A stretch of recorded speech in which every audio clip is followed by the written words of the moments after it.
smoothly running through this? A Halloween downpour left a pool under the Morrison Bridge, several MAX trains damaged and major delays for riders. And this weekend, we are expecting another storm to blow in that could cause flooding in some of the same places. It's a problem that has TriMet stepping up to make sure that this doesn't happen again.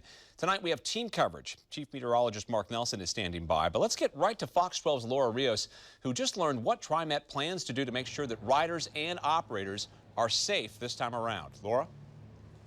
LMP TriMet admits that there were poor decisions made during that storm on Halloween, and they are promising to be better this weekend. They say it really comes down to two things: one, better communication, and the other, more precise policies about what to do when there is standing water on these tracks.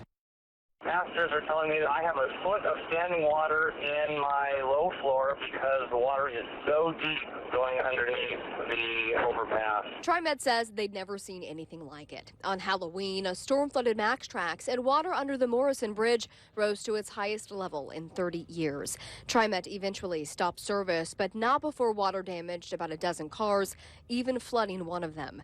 The agency admitting today they did not provide enough guidance for operators as conditions rapidly worsened.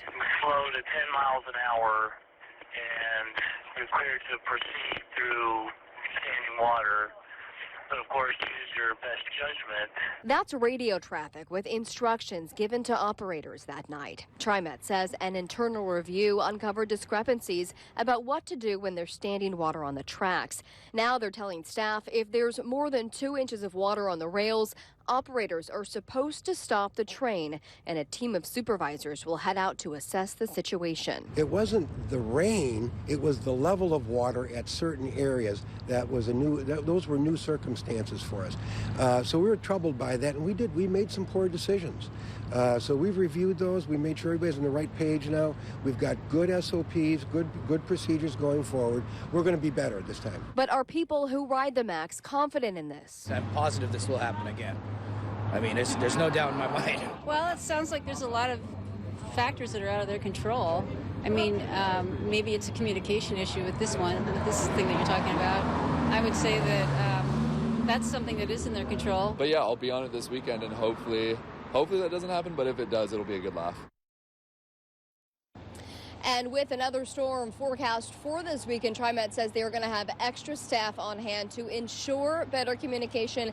And they're also going to have folks out there really closely monitoring the level of water.